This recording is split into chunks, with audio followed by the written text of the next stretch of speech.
Hi everyone. Hi. So we have here Belize Spivey. Is it Spivey? Right? Hey, girl. Right. So we have here Belize, and she is a life coach. She is a YouTuber, successful by the way. All I want to do is just welcome her to this platform. We have so much to really talk about, but today is the topic is healing from hurt.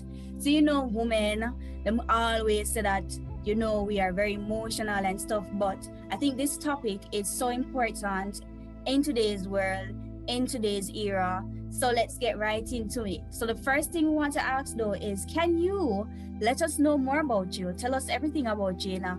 Maybe 2 or 3 minutes. Okay. I'm Belize Spivey. I am known as the STD life coach. And if you never heard it before, it's because you never met me. It's just that simple because I'm the only one in the world. So I decided to be an STD life coach because I found out I had herpes when I was in college. I was a sophomore in college and I found out my status. I was traumatized. I was like, nobody's gonna want me. I can't have children. My life of being married and the picket fence and all that crap that we hear, especially if you're in America, I just like that's dead. Like that's all dead. So I ended up calling a close friend of mine who had just found out she had HIV literally a year prior to me. So I called her. I was like, hey, I need some support. And she was in a nursing program at the time, so I told her she was my doctor across the phone. And she's like, yeah, that's what it sounds like. And I was like, oh my God. So I'm crying. I just go to the doctor, just confirm it. So I did all that, and like my life changed. I didn't know what to do. I was like, I'm in college. I'm supposed to be having fun, Right. That's what I'm supposed to be here for, getting my education, having fun, and figuring myself out, not having something that's going to literally change the dynamics of how I think and how I move. So I started moving forward, kind of fast forward all the way up into now. I have been doing this for 5 years. I have been married. I have 2 children. I had both of them after used to be. Okay, I'm divorced now, girl. I'm trying to find me a new man.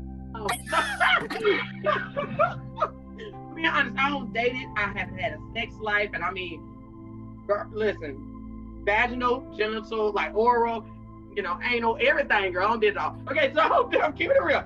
I did it all, so you can have a normal life. You can have a very normal sex life, because many of us believe, STI, especially herpes or HIV, I can't have a normal life. That is a lie. That is one of the biggest myths that we hear, and that we are dirty and nasty people, and you deserve it because you were out there. No. Did you think I had herpes?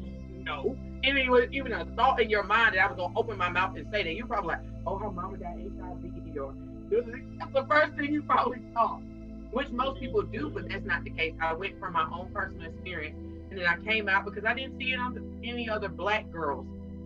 I like this stuff.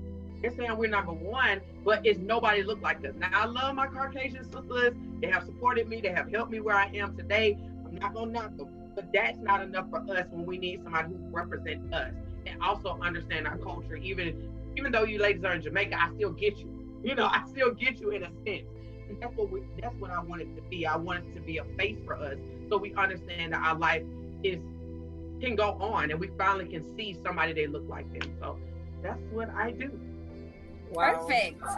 Wow, Belize, thank you for stepping forward and just being a mantle for so many women across the world, because so many persons I know have watched your YouTube channel, and I'm inspired, honestly. Wow, this is powerful.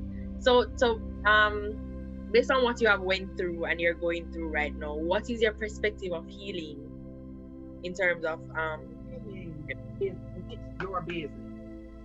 Healing is your business. It has nothing to do with who gave it to you.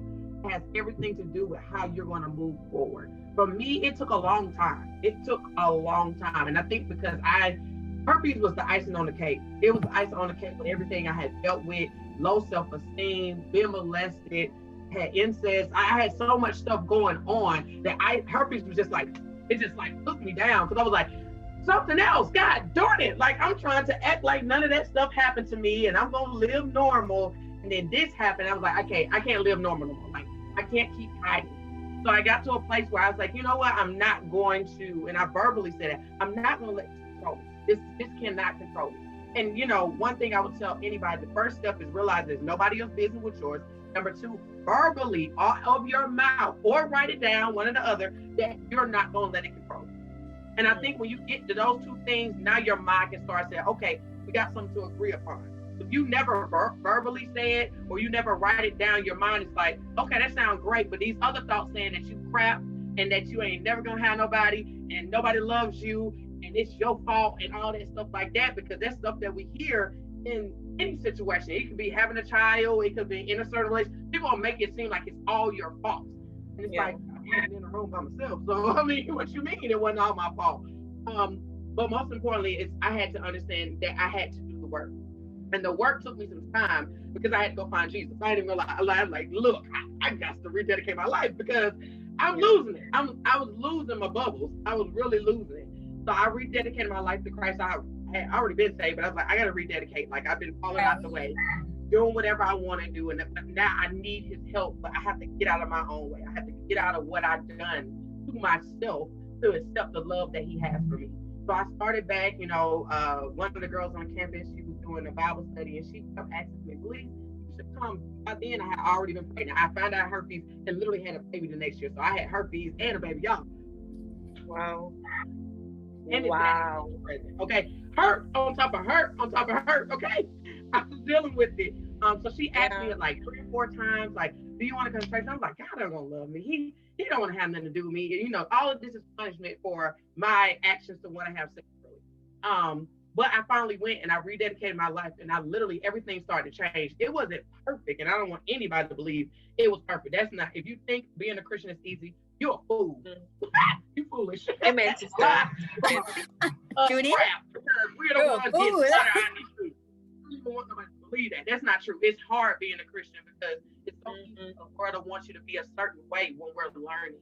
We're still learning. We're still trying to fight ourselves and what we want to do. So I went through that process, but I just constantly make a decision that it's not going to control me. I'm not going to do this. And then that's when God called me to say, okay, so you say you ain't going to do it no more, and you good? You good? Okay, I'm about to tell you to go tell other people and help other people out of it. And that's when I really realized, like, oh, you're in a healed place, because God's not fully going to ask you to like step forward when you're not in a place where he knows he can trust you to help others. And I say that to people because you ain't got to be completely healed, but when he see that you know, he knows you're going to move forward in it, just like you ladies. He knew you guys was going to do this YouTube channel. He said, I trust you. Y'all ain't perfect.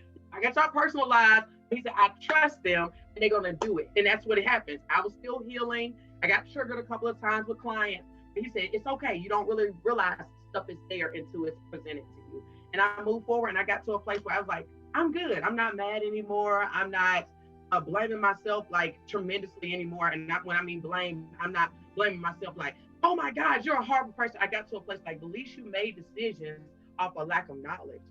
You can't get mad what you didn't know. If you know what you know now, baby, you would have had sex until you was married.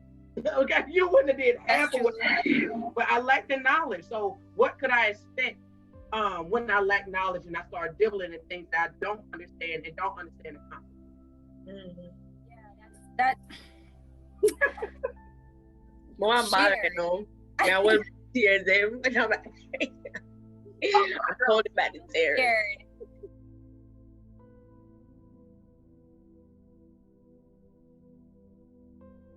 One of the things that I want you to also shed some light on is forgiveness and reconciliation.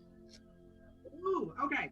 Oh, forgiveness starts with you. Forgiveness, and if you know, if you're a believer, then you already know. Forgiveness has nothing to do with the other person. It has everything with you closing the door on the pain or the trauma that you experienced with that person.